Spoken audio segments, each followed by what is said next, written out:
In this video, I'm going to show you how you can buy rental property even if you're broke, even if you don't have any money. And why would I be the right person to talk to you about this? It's because this is how I did it. I started without any money and I made it work. So you can do the same thing. This is not beyond impossible. And so I want to show you exactly how to do it. I'm going to give you some examples from my history and then also what I see other people doing really, really well. So let's dive right into it. We're going to start first with the strength of partnerships. Like this is the way that I started, was through partnerships. I didn't have any money and I had friends. And so I was looking at these friends and we had invested in a couple of Moe's Southwest Grills, which is a restaurant chain down here in the South. And we had a couple of restaurants in Birmingham, Alabama, and they weren't super successful. I mean, we weren't taking any money out, so they weren't kicking off any cash. We were spending a lot of time and a lot of effort. But so my money was tied up in that, and we were thinking about doing real estate. Well, I wanted to be a part of that, but I just didn't have the money. So I could offer my time. I could offer the grunt work, whatever I could do to be a part of building a rental portfolio. So this is what I want to talk to you about today, and I'm going to show you how I did it, talk to you about how you should approach it, where you should find people to partner with. I'm going to walk you through all of that in this video. So again, this is all about leveraging other people's money. You don't need the cash. You just need the right partner, the right people. And you could do things like handle the residents. You could oversee maintenance or rehabs while your partners are providing all the financing, right? If you're in the city that you're buying in, you could manage the property, or if you're buying out of state, you could actually manage the relationship of a property manager there in the city. We work with a lot of out-of-state investors, really out-of-the-country investors even. And so we're very used to working with partnerships that, they've got a group of people that are buying houses in another city and we're managing for them, but we have a relationship with just one partner. And it's usually that person who is like put his team together and we're a part of that team. But this is what you would offer. You would offer to do all of the grunt work. Really, this is a win-win situation because you're going to learn a ton and they're going to teach you a lot. And plus, again, you don't have a tremendous amount of money to put into these properties. You're not tying up tons of money, but you're going to do everything you can to make this successful. Now, this can work in both rental properties and in flipping properties. I've seen it both ways.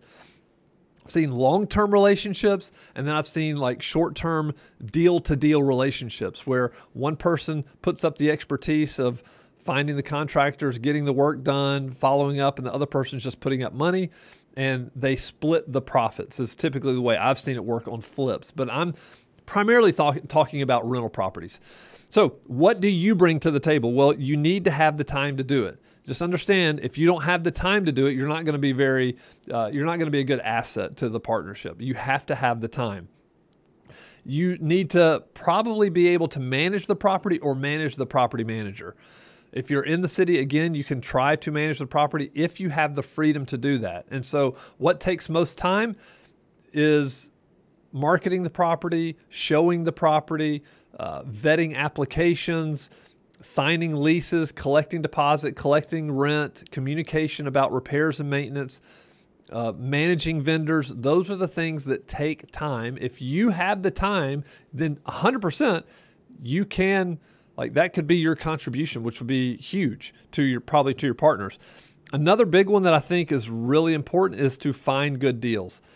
If you don't have good deals, if you're not finding good deals, then you can forget about it. Like it's not ever going to work. Anybody can find just crummy deals. That's not what you want. You want to find good deals. And what I would also say, I was just talking to somebody this morning about this.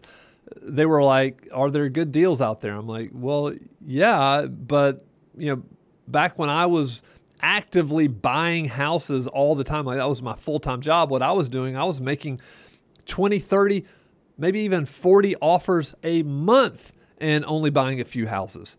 So my point to him was, you just have to make offers, right? Like, it doesn't matter what somebody says they want for the property. You make offers. If you think could be a good deal for you, make an offer.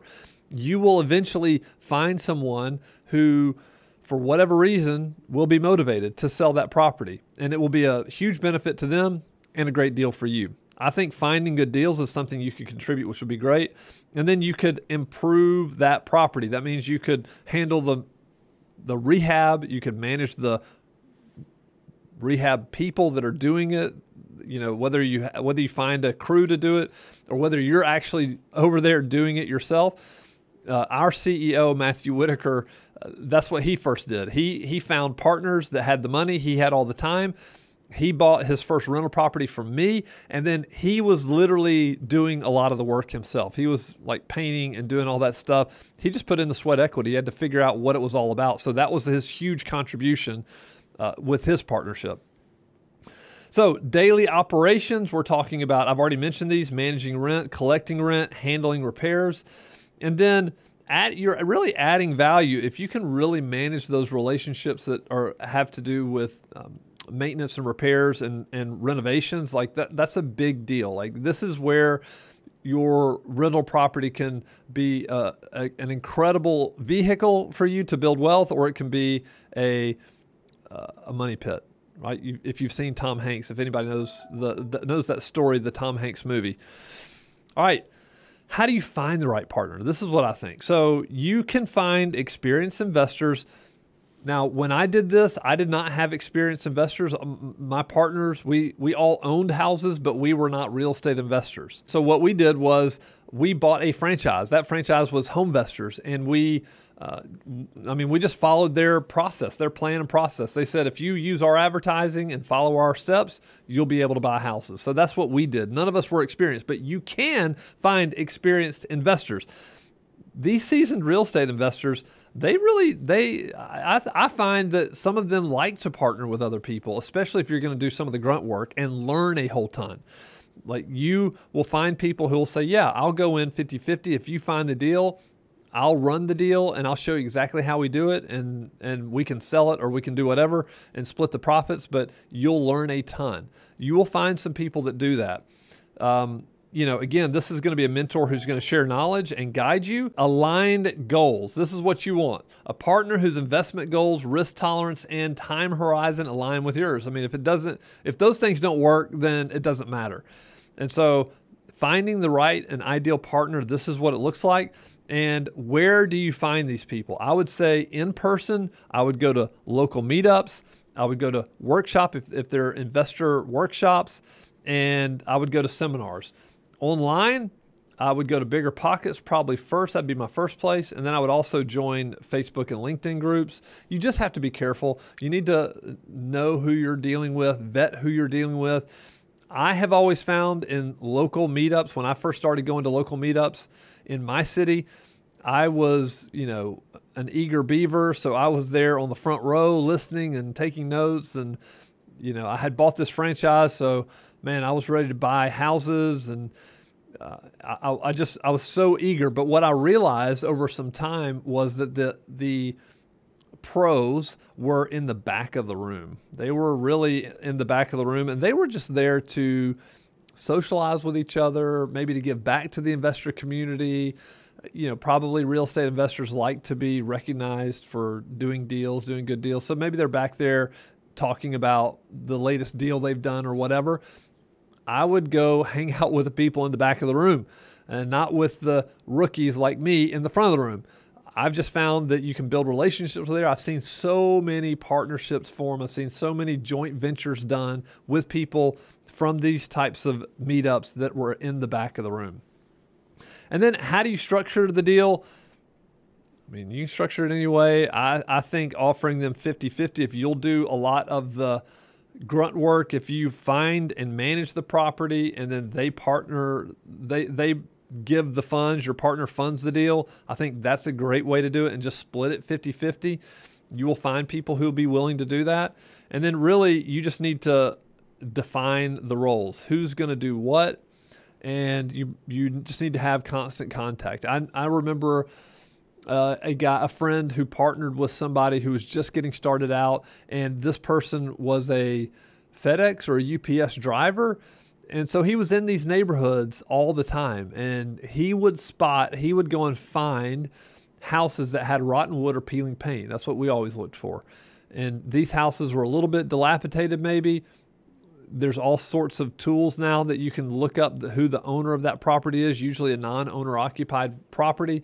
And if they're a landlord that's having a hard time renting the property, maybe they're out of state, then they would send them a letter, send them a postcard. So it was a great partnership because this person was out driving, delivering packages, and scoping out deals, finding old houses to make offers on. And so that was their arrangement, and they split everything 50-50. It worked out really well. So example, of course, obviously $400 a month. You're just going to split $200 each after expenses. Really, really simple.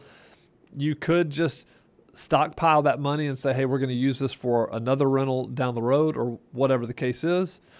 You definitely on a retail deal where you're flipping that house, you split it. All right. So that's it. I think this is exactly how you can do it. It's not really difficult. You just have to be determined to do it. Honestly, that's all it takes. It takes determination and just working a little bit at a time, just a little bit. You can do it without capital, even if you don't have any money. This is exactly the way I did it. I had the time, they had the money, and I just agreed to do the grunt work. And now we took a big risk because I quit my job and I said, hey, we need to make X amount of money before, within the first 3 months. I think we had enough money for 2 or 3 months of runway. If we weren't able to buy houses in that time, I was going to be looking for a job. Thankfully, we were buying houses right out of the gate. Again, we had a franchise system. That franchise is a little bit different these days, but probably you don't need to quit your job to start this. You can absolutely do it. It just takes a little bit of dedication. It's kind of like a side hustle if you want to be looking for properties. And then ultimately you just start by networking and building relationships and telling people how you can add value and taking people out to lunch, asking them to go so you can learn from them. I think those are all very, very important things. If you do these things, you will end up buying a deal. And listen, if we can ever do anything, don't hesitate to reach out. We'd love to help. Go ahead, like, subscribe, and we'll be back with more investor-friendly videos just like this one.